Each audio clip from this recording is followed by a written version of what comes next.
Back in July, Dekao is once more working for the World 3 at Maha Niban as a delivery boy. Knowing this universe, though, it wouldn't surprise me if he ended up in a cryo-freezer until the year 30XX. On the plus side, I doubt he'd have to deal with the robot apocalypse on this side of the Mega Man timeline.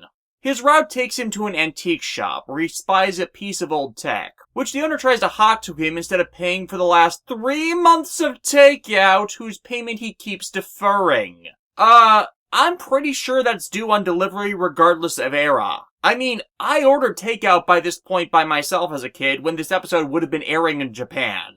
Dekao almost swears he recognizes this guy, though. But again, he tries to sell him the mystery box. So, what's inside the box? Nothing! Absolutely nothing!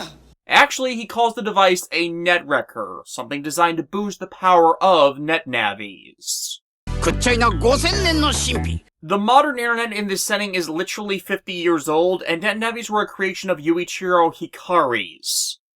I mean, they were in the game's canon. The anime tends to waffle on the details of that a bit, considering a certain arc involving time travel that's presented in stream.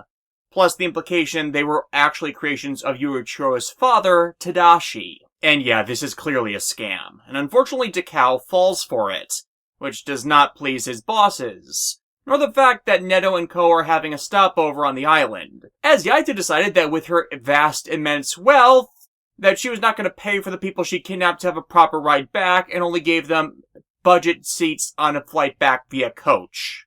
Dekao decides to look to see if the networker actually does anything. And yeah, the damn thing actually does work, turning Gutsman giant-sized, and into even more of a dumbass than he normally is. So, here's something that has bugged me ever since I saw this episode as a kid. How does the netwrecker even work? And I don't mean, how does it enhance navies? Oh no. My question is much simpler than that. You see, the advanced model PET came out literally months ago in the setting. We learn a bit that this netwrecker was made by Tadashi Hikari, and Neto's grandfather has been dead longer than Neto has been alive.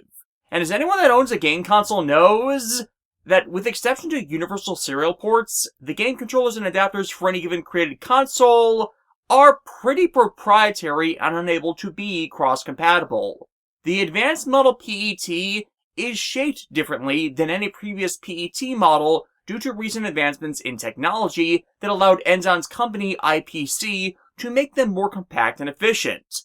Thus, how does this new model PET fit into a slot interface with this device when this device is at least a decade old, if not longer? Now, I would like to think this was an oversight on the animation side of things, as this episode actually is written by Kenichi Araki, whereas the animation director overseeing the animation staff this time was Naoyoshi Kusaka, who does have an inconsistent track record regarding visual continuity.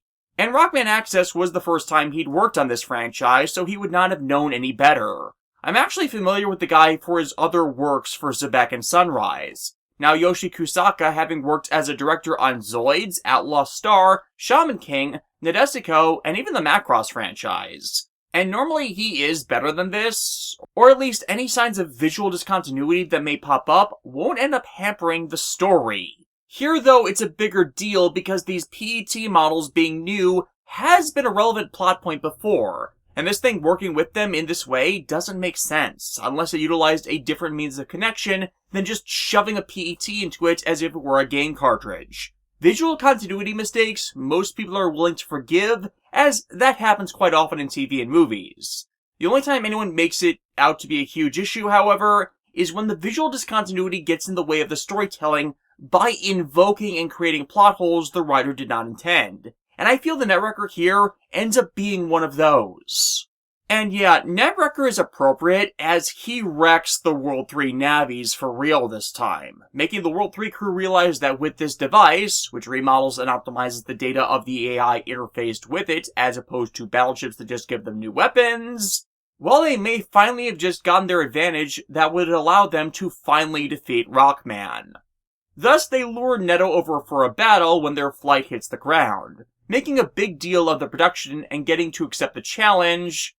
Though, didn't they say this was supposed to be an assembly hall and not a net battle arena? What the hell? Yeah, like I said, there's a lot of visual discontinuity in this episode. Hell, the PET models are drawn wrong.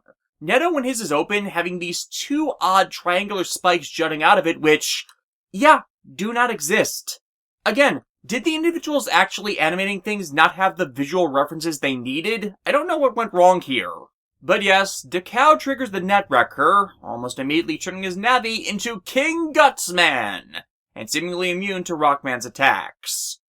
Though Gutsman's agility is once more made his Achilles heel, as his larger size makes him even less capable of actually catching Rockman due to the other Navi's greater agility.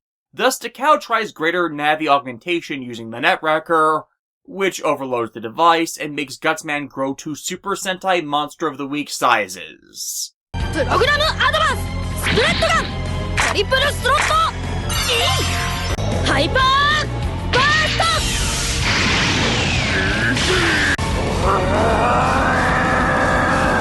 And what is with program advances being nerfed all season? I like that we're seeing them more now, but it's usually just to see them end up being ineffective against what they're facing.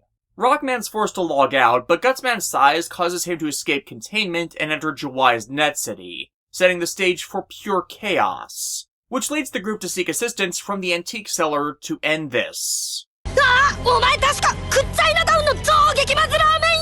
Oh yeah, from that episode where Neto inexplicably didn't have an alarm clock to get up for those meat buns that were short production foodstuffs, and had the Cubman brothers' first appearance. He appeared for all of, a minute, and his prior con didn't make any sense either. Well, to make things worse, and have a full-on King Kong parody at this point, when Roll tries to calm Gutsman herself, he just grabs her in his hand and starts heading for the closest skyscraper. Why? It makes him feel taller.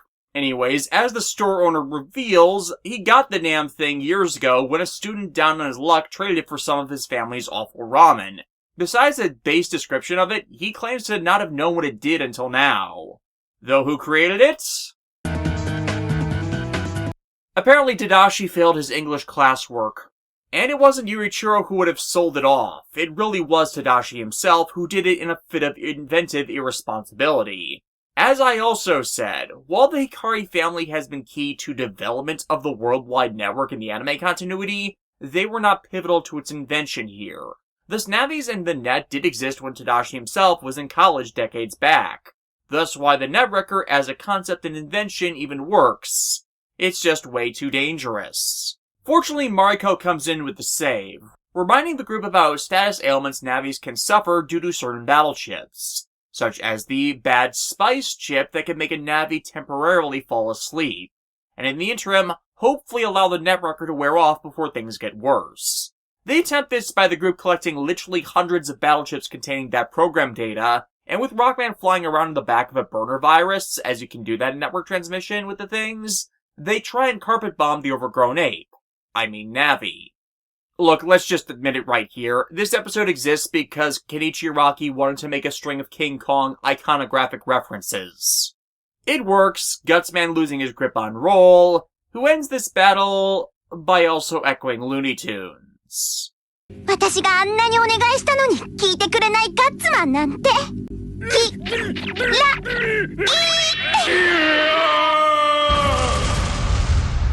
Ain't she a stinker? With that, this stopover's done with, and everyone's allowed to go on back, Neto getting craved for the road for their trouble. The wrap-up. We only see 10 Bad Spice battle chips be slotted in, so for the massive amount of them they are shown collecting, those are the only ones I'm going to count. We have Hulk Smash! To Gutsman under the influence of the Netwrecker. We have Ancient Chinese Secret, huh?